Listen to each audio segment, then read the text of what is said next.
the two of them, there's a huge difference in the color of their fur, right? This guy is a darker black coloration. He's got a kind of light brown butt. That guy's got a really blonde backside and a really brownish head. Hi, Blueberry. Come over here. Little piece of meat for ya. So these guys are full siblings, though, came from the same litter. These guys are actually rescued from the Mogollon Rim and Blue Ridge area in Arizona. We have about 3,500 mountain lions and black bears total in the state of Arizona. So there's quite a few of these guys that wander around. Blue and Mogi, unfortunately, their mom was a victim of a hunting accident. So unfortunately, she did not make it. Are you fighting him? You tell him. How dare he come and steal your meat?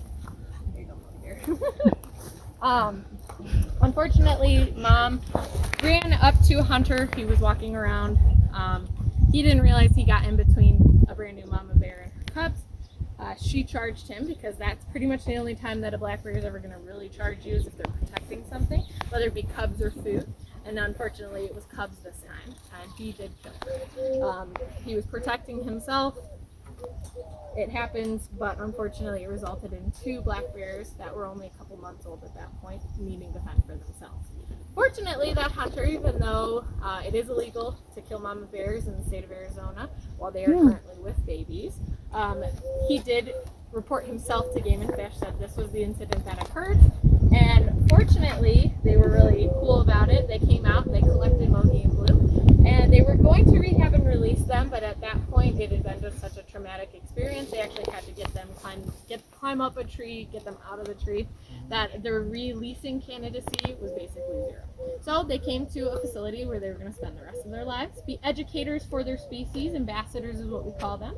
So this is Mogi and Blue, our ambassador. They got to come here after they got rescued from the wild. Yes, Blue Bear. Now, bears, when they're born, they're usually born during that hibernation or torpor state. So when mama bear goes to bed, she usually is giving birth while she is sleeping still.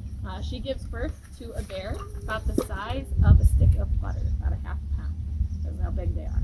They're not very large at all. And they're going to stay with mom in the den until they're ready to come out for the season.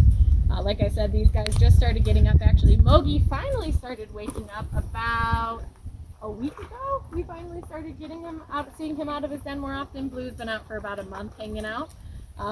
It just depends on the season, the time of year, how they're feeling. All sorts of different things affect these guys and how they're going to wake up for the year.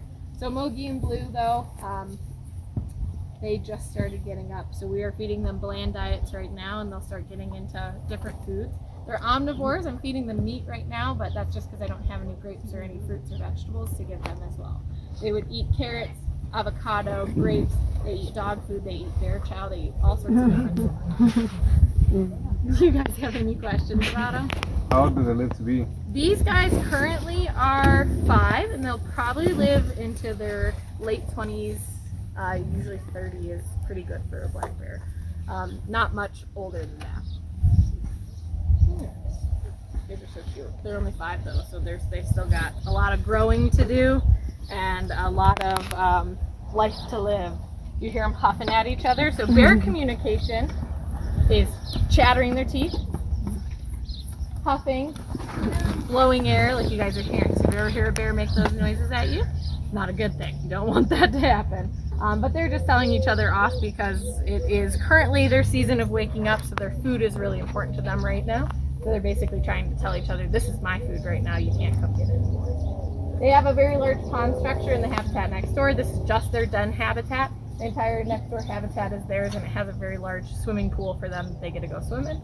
And this year, hopefully, we'll be able to bring them down to Tiger Splash, and they can eat all the clover in there. Alrighty, we're going to head to our next